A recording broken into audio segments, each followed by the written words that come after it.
Chat Cave with Mike and Max.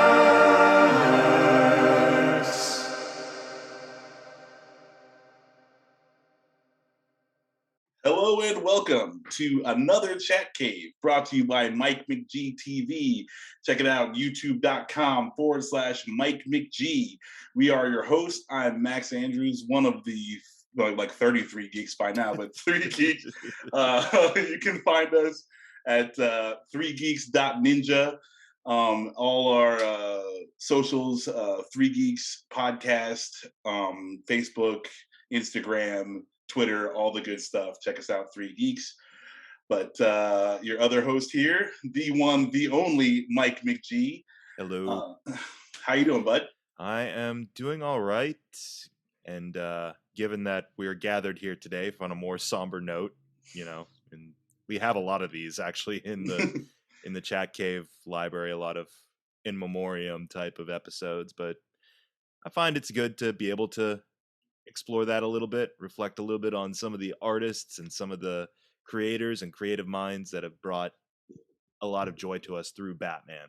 Yeah, and given that death is a part of life, I like to think about it as celebrating these people and what they've brought to us in the entertainment and the happiness that they've brought into our lives. And yeah, it sucks that they're gone, but they've definitely added something to my life. So like I don't look at it so sad, just because it's all a circle or whatever, and everything flows into the next. So we can just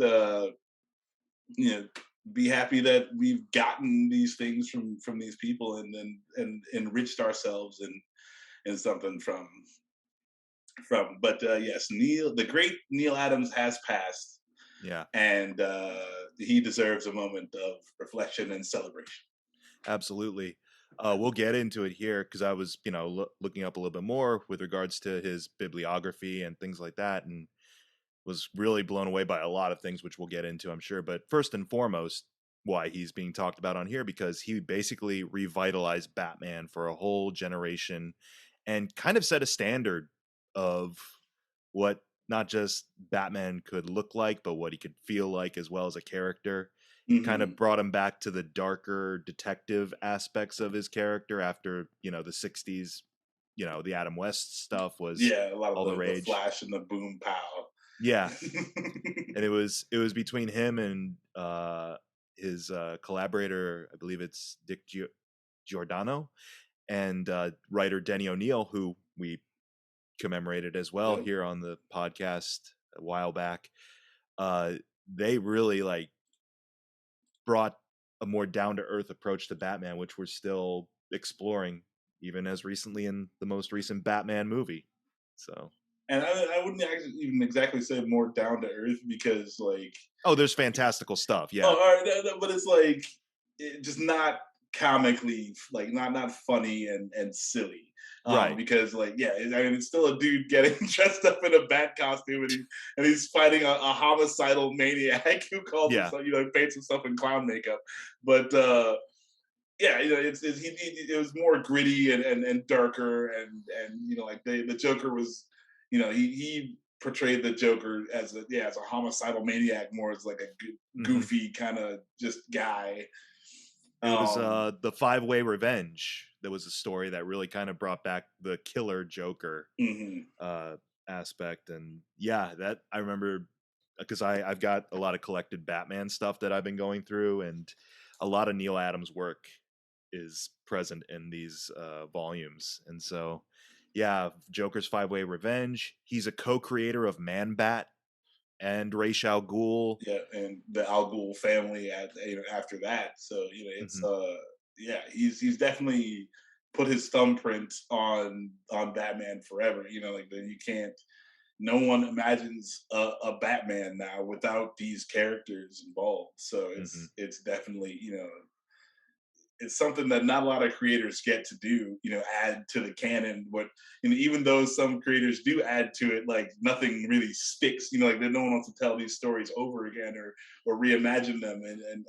But his characters have lasted and have, fought the test of time. Right.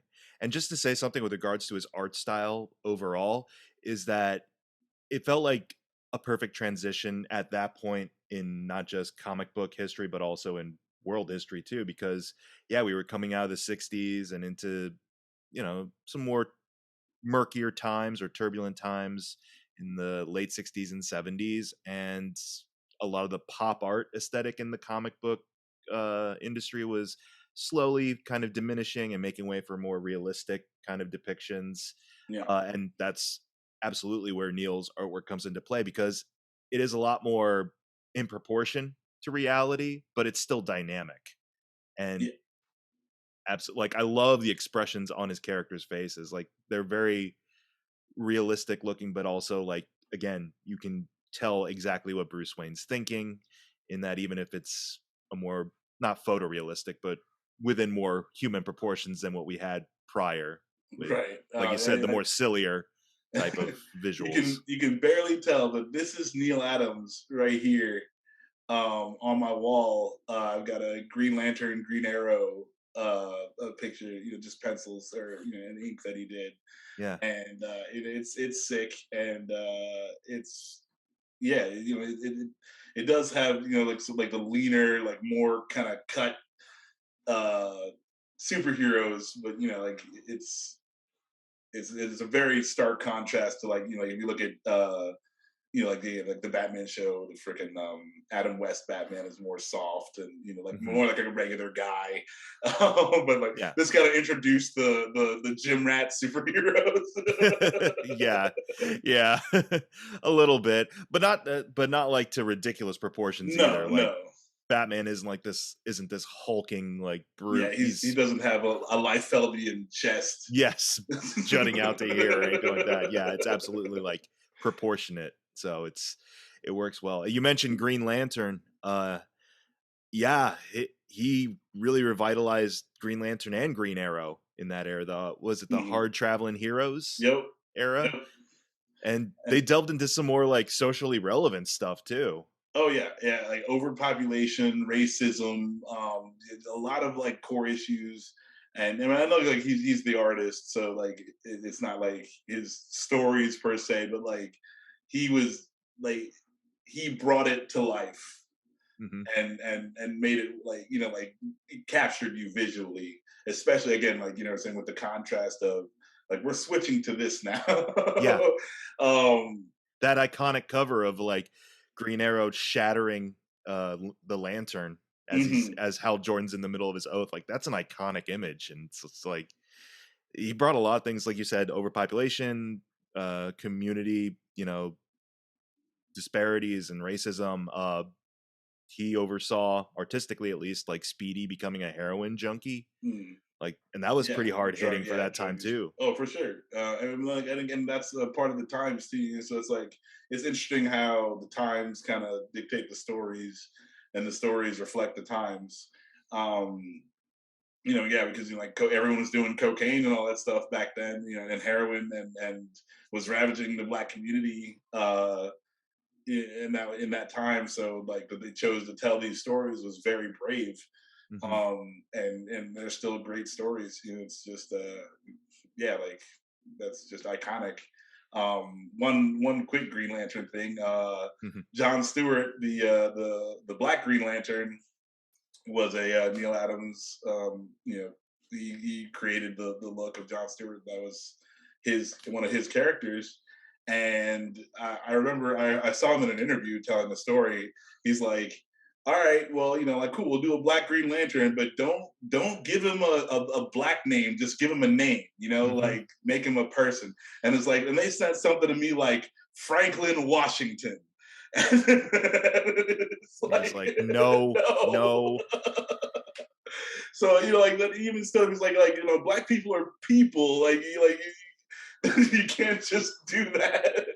I love him for that. Hmm. Just for that. Like I'm like, thank you, man. Like that is the real stuff.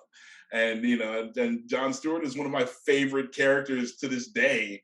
Yeah. As a black character, as a black man, that guy as an architect, as a soldier, is someone to look up to. and it's not just like, oh, a thug who's doing the right thing, or like, hey, like I've come from. It's like you can be a person doing whatever and be called upon to do greater things and yada yada yada. So I always have a special place in my heart for Neal Adams for the creation of that character. And like again, it's like little things like the name that he fought for to establish some equality in the Right. world. Right. To not have it just be a caricature, to be like, Yes. no, this is a character I want to connect with and invest with, even if he doesn't have the same skin color as me. It's like I want to be able to relate to him and have it feel palpable and human. And so, yeah, absolutely. Well, I know you mentioned, he was primarily running art and so forth. So, how much of it is him and the writer? It leans into something else that he was a big advocate for, which is creators, proper Oh doing yes. proper. He pushed hard for Siegel and Schuster's kind of recognition and securing their pension and so forth. Hmm. Um, and I know up until like recent times, that's been a lot of litigation and issues with Well, regards to that. and it's these, like, the corporations and we could get into a tirade about unions and all Right. this stuff, but like it's basically like doing the right thing by people, Hmm. and that's like I think that's what he was just the biggest advocate for, and a superhero in his own right for that, because it didn't work out for him a lot of the times when he tried to speak up for artists and artists' rights, and Yeah. he was like shown the door a lot of times, and it's he always persisted, and that was a big point for him. It's like, hey, like you can't just steal our work Hmm. and leave us out here with nothing. Like you give us 2 cents and act like that's okay, and it's not. So he was a big part of artists like getting their work back. Hmm. Like, so if we turn in pencils to you, you give me my pencils back. Like, you Yeah. don't just keep it or burn it or do whatever you want with it. Like, that's mine. Like, I'm just letting you copy it. Like, so, that's yeah, he was a big advocate for artists' rights, and helped make very long strides. And like you're saying, like with Schuster and Siegel. Yeah. Siegel, yes. So they finally got the recognition that they deserved, and yeah, it's like, oh, okay, you don't have to, like, DC is still a great company without being like, no, we created Superman. It's like, no, Hmm. like people created Superman. It wasn't the company that did that. Or like for the long, Like, or like for the longest time, what they did with Marvel, where Stan Lee was the only one getting the recognition, and now it's like co-created with Ditko, co-created with Kirby, and yes, yeah, or actually yeah, like, he got Kirby a lot of his original hmm artwork back. Like that was another big win for for artists, and he was right there in the battle. So like, yeah, I mean, Neil Adams was just, I mean, it was kind of like self, because he's an oh, artist, he so wants to look out for his own as well. Yeah, right. absolutely. But I mean, it's not a purely altruistic thing. I don't, especially if it's in your field, it is in your best interest to be able to say like, well, let's secure this now for them because I'm going to be there, down the line. I don't want to be taken advantage of in right. the similar way. And that was bold too, because he was fairly around that time, like I said, in the mid 60s and 70s, it was him and Steranko were like some of the hotter new talents. And it was like a very tense, hostile kind of environment for new artists as well, Mhm. because the industry had been kind of set in their ways of like, here's how we do it, and here's what you artists do, stay in your lane type of thing. Yeah, for sure. So it was very much kind of trailblazing and set kind of a precedent for what people would do later with more independent labels. Like, we don't get to say the Image era of comics probably unless Neil and those other artists kind of put their foot in the sand and said, nope, this isn't going to fly. I think they founded, what was it, the Comics Creators Guild in the Uh, 70s.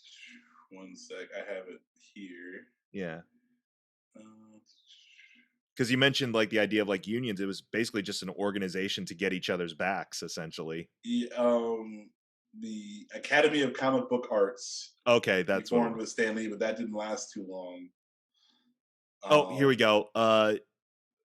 Comics Creators Guild, which over 3 dozen comic book writers and artists Yeah. joined in 1978. Okay, there we go. Yeah, so I think So that was after, yeah, because it's again, like, this is goes to what I was saying. He's like, he's trying, and it's not always working out, because he worked with Stan Lee to form the Academy of Comic Book Arts, and he wanted to make a union that would fight for artist benefits, but then Stan Lee was like, no, I kind of want more of a Academy of Motion Picture kind of deal. Like, I yeah, want it to be like the Oscars, and yeah, yeah.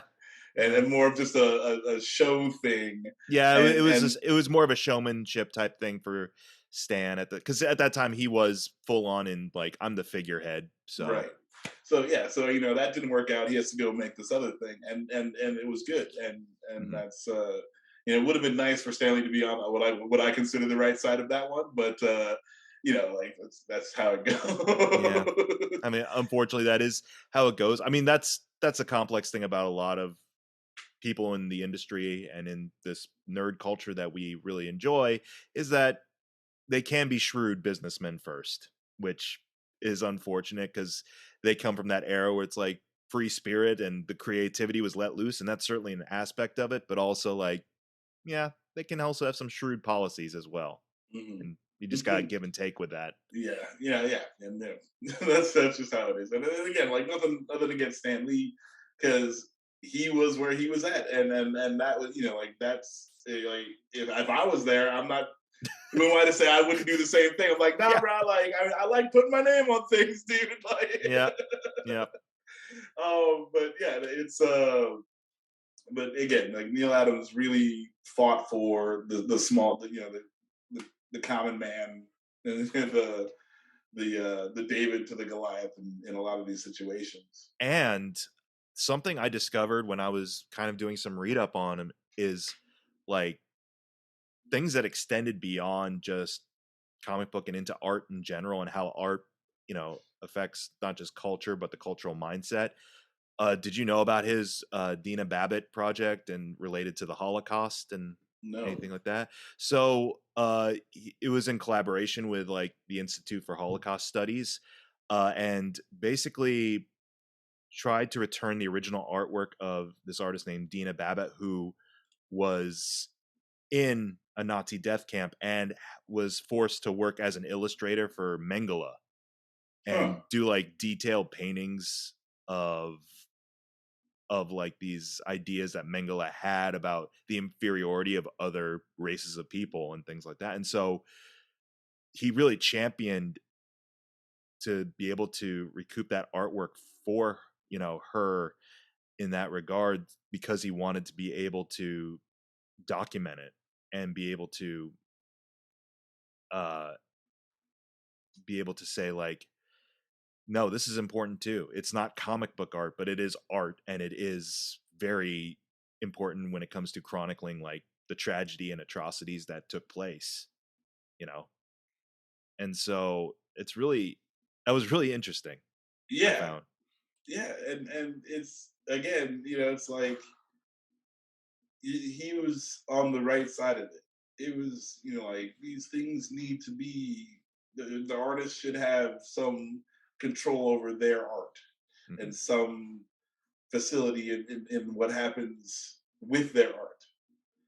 And that's, like, and I think that was the main point of Neil Adams. Like, when you get down to the core of it, like, hey, just because you're the one who distributed this doesn't give you any right to it, Mhm. really. And he mentioned like in the case of this is like, yeah, there's an issue about like creators' rights, but also there's a deeper issue of like this is reclaiming basically something that was stolen from somebody's Yes, life. And like in every sense of the word, like their life being in jeopardy all the time and essentially being able to reclaim some degree of autonomy and control over it is for sure. important. Like, So, I mean, stand-up guy. Personally, I had read a quote. I read a couple different articles, after Neil Adams died, just about his life and his career. And mhm, his son had said, like, I went to one of these comic book conventions, and I realized that Neil Adams wasn't just my father. He was like a father to, like, all these people who, like, who were so deep into his comic books. But, like, personally, every time I went to a convention that Neal Adams was supposed to be at, He he always canceled. he canceled. He was supposed to be right next to us at a Yes, booth. yeah, I was so I remember excited. we were gonna. I think because you and I were talking about that weekend. I remember we were like, if we could get an interview with him, because we had just started doing this. Be like, Yes, if we could just talk to him that in would person, be because he's right there. right. And then yeah, he canceled. And I remember I felt. I mean, the weekend was great, but for like 15 minutes I was pretty deflated. Like, oh man. And I'm just making a joke here, but like, it's like if he's my father, he was like that father who never showed up. Like, he Dad, I just want you to love me. he was a great father to his actual kids and to Yes, other convention kids. For yes, you and I, he went out for cigarettes a lot. Let's yep, let's yep. put it Went out that to way. get that milk and fucking never came back. Like that was. Oh man, I was just like, but no, it's just a joke. Oh Like I'm yeah. not, like I just want to throw it out there. Like I'm I not. just gotta say, I mean, I kind of get it though if he skips a couple of cons because he was working right till the end, like Hmm. 80 Oh years old, yeah, and he was still working. I believe, like, what was the last? I'm gonna check his yeah, bibliography again, bibliography. really quick here. But yeah, and also like Columbus cons aren't really the money making cons. So like I No, mean I get it, I get why he didn't show up. Like, and but it also just like sucks because traveling like and because we got put in the right place, like, and through like that was just sheer luck, and we're like, oh my god, Neal Adams, we're gonna be right fucking there. And then like another convention, maybe a couple years later, he was supposed to come, and yeah. I was like, oh man, I'm gonna tell him this story. Of course he doesn't give a fuck, but like like it was gonna be fun. It's like, hey, like you're supposed to be here, you didn't show up last time, but I'm glad I could catch you this time. And of course, he didn't show up again. So I was just sitting there with like my flowers and then like nothing. Oh, so things better left unsaid, I guess. It Yeah. says So here his final work as a writer and providing artwork, Batman versus Ra's al Ghul miniseries, originally published in November of 2019 before final 2 issues were delayed to March 2021 due to yeah. what we've been dealing with. So What yeah, happened? What yeah. did something happen Just woke globally? up. Something. Something. We got to cover our faces. Things like that. Someone stuck Oh me my with a needle a goodness. couple of times. So, But but yeah, I mean, just hard charging, great art. And obviously, like his work speaks for itself. Like you really get a lot of like you're saying with his facial expressions, you get a lot of emotion, you get a lot of how much of the story can be told without words. And like mhm. a great artist can do that. And I feel like Neal Adams is one of them. It's yeah, it's just amazing. He was just great. He was one of the greats, and he will be missed. Like Oh yeah. that's Let me check one because I want to know if this is him who did this. No, it was Dick Giordano. But like I said, he was a great collaborator too, I guess, because between Giordano and Denny O'Neil, and not just on DC stuff, but he and Denny worked for Marvel as well. Like, kind of tried to bring the X-Men back before Claremont had his go at them. Like, yeah. yeah, they tried, but I mean that's really cool that like the collaboration wasn't just a DC exclusive thing. Like, you were able to kind of migrate from one company to the next and be able to keep your team, so to speak. Yeah. I mean, you've got that here too in modern day as well. Like, Bendis has his collaborators that he'll take with him to Hmm. different companies and things And like that. and it's like people that were put together who I hope stay together, like Scott Snyder and Capullo, Hmm. who did like the New 52 Batman run. Like I hope those guys do more work together. Like that's a good team. I feel like they worked well together, and the story was elevated by that level of teamwork that they were able to establish. So like yeah, it's definitely a thing, and yeah, like it's just good stuff. Like, Yeah. hey, like if you find somebody, like again, like you're like, hey, like I really like you. You write good words, and I like making pictures for them. Like that you should stay together. Yeah. I will say, I just want to mention, like, one of my favorite stories that he took a part in art wise. I mentioned earlier the Joker's 5-Way Revenge, which again brought the Joker back to being a killer first and foremost that should terrify you and not just necessarily a jokester or, a tame villain. It's a story where he's going around killing former associates and Batman has to save all these ex-cons. It's taps into a trope that we visited here and there on the podcast, which is Batman fights a shark. Except, this is after Adam West had shark repellent bat spray. Yeah. And Neal Adams made fighting a shark actually look badass. So I just got to give him props for that. Yeah. For jumping a shark without jumping the shark. Absolutely. Like here. But yeah, Batman riding a shark. It's like excellent. Yeah. And it's Jokerfish. If you can do Jokerfish and not have it be corny, like that's the sign that you're truly meant to be doing what you're doing. That's just beautiful, and again, it's like great art and very expressive. So like the words sometimes will get in the way. Like that's how you know you're one of the greats. Yeah. And so we just want to get together here to pay honor and homage to you, Mr. Hats Adams. off to Neal Adams. Yes, I hope wherever he's gone from here, is a better place, and I'm thankful that we got to experience some of his work. Yeah.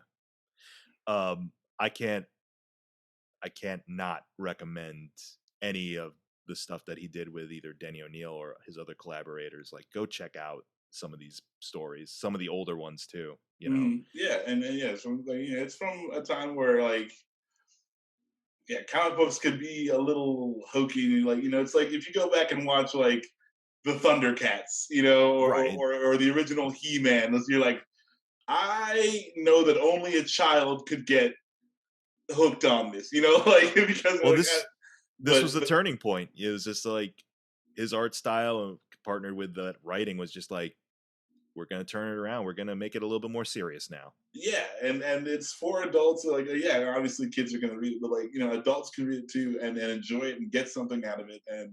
And that's that's another hallmark of a great, just making it for everyone and realizing that we're supposed to sell toys, but we can do more than that. Sure. Yeah. R.I.P. One of the greats. So, man, it's really somber ending. Yeah. Well, I guess we can just leave it at that. And again, check out some of our past tributes to other people in the Bat mythology: Denny O'Neil, Joel Schumacher, Prince, Adam West, Martin Pascal, who again we received a very lovely comment from one of their family member about our little tribute to Martin. So yeah, check out any of those past episodes. Check out more of Max over at the 3 Geeks podcast and 3geeks.ninja. And check out more of my stuff here on youtube.com/MikeMcGTV. I guess that'll do it, old chum. We'll catch you same chat time, same chat channel, Mike McGTV.